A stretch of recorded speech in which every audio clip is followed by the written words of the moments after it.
Doctor sir இருக்காராப்பா? யார் இது? என்னப்பா ஆஸ்பத்திரிக்கு வராம வீட்டுக்கே வந்துட்டீங்களா? சரி வாங்க.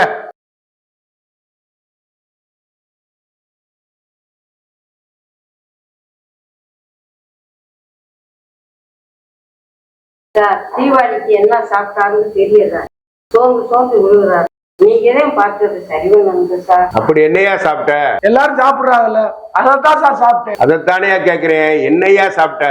திருப்பி அதே கேட்டுக்கிட்டே இருந்தா நான் என்ன பதில் சொல்றது உங்களுக்கு? தீபாவளிக்கு என்ன மண்டை குழம்பு சாப்பிட்டியா? அதுக்கெல்லாம் வழி இல்ல, எல்லாரும் சாப்பிடறதுதான் சார் நான் சாப்பிட்டேன் தீபாவளிக்கு. திடீர்னு நீங்க மண்டை குழம்புங்கிறீங்க. ஏமா இவரை முதல்ல கூட்டிட்டு போங்கம்மா, இவர் சரிப்பட்டு வர மாட்டாரு. சொன்னதே சொல்லிக்கிட்டு இருக்காரு, என்ன விவரம் தெரியணும்ல சார். நீங்க ஒரு டாக்டர் தானே, ஒரு முடியாத ஒரு நோயாளி வந்திருந்தா நீங்க உடனே கூட்டு போயிருன்னு சொல்லிருவீங்களா?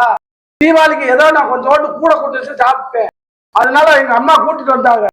அதை நீங்க பார்த்து சரி பண்ண மாட்டீங்களா? எப்பவும் போல கொஞ்சோண்டு சாப்பிட்டேன், தீபாவளி அன்னைக்கு கொஞ்சோண்டு கூட கொஞ்சம் சாப்பிட்டுட்டேன். என் உடல்நிலை சரியில்லை, எங்க அம்மா கூப்பிட்டு வந்து எப்படியாவது நீங்க என்னை காப்பாத்தி விடுங்க சார். இங்கே வலிக்குது, இங்கே வலிக்குது.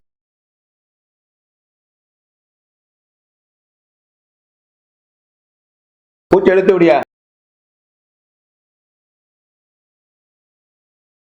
ஏமா எவ்வளவு வருஷமா இப்படி குடிக்கிறா? அப்படி ஒரு உடம்புல இருக்க எல்லாமே கெட்டு போச்சு. ஆண்டை வந்து அற்புதமான உடம்ப படைச்சிருக்கேன், எந்த உடம்பு கெட்டு போகாம ஐம்புல நான் கொடுத்துருக்கேன். அதை இப்படி குடிச்சே போய் உடல்லாம் வெந்து கிடக்கு. இது தேவையா? நீ இதுல எப்படி நான் சரி பண்ணி எந்த மருந்தை கொடுத்து என்ன மருந்தை சரி பண்ண? வைத்தியம் பாக்குற உடம்பா இது? எப்படியா குடிச்சு குடலை வேக விட்டுருக்காரு? சார் எப்படியாச்சும் காப்பாத்தி விடுங்க சார் என் பிள்ளைய. இவர் ரொம்ப நாளா குடிச்சிருக்காரு. இவர் கூட சேர்ந்த குடிச்சிருக்க யாருமே எந்த குரூப்பும் வராது. இவருக்கு ஒரே தீர்வு குடிக்காம இருக்கிறது மருந்து, அதுதான் அருமருந்து. குடிக்காம இருக்கணும். கொஞ்சம் கொஞ்சமா ஒரு அரை மூடி குடிச்சிட்டு நான் விட்டுறேன். 3 வேளைக்கு டானிக் சாப்பிட்ற மாதிரி ஒவ்வொரு ஸ்பூன் கொடுக்குற மாதிரி டானிக்கும் 3 வேளைக்கு மாத்திரை தர்றேன். ஒரு 10 நாளைக்கு சாப்பிட சொல்லுங்க.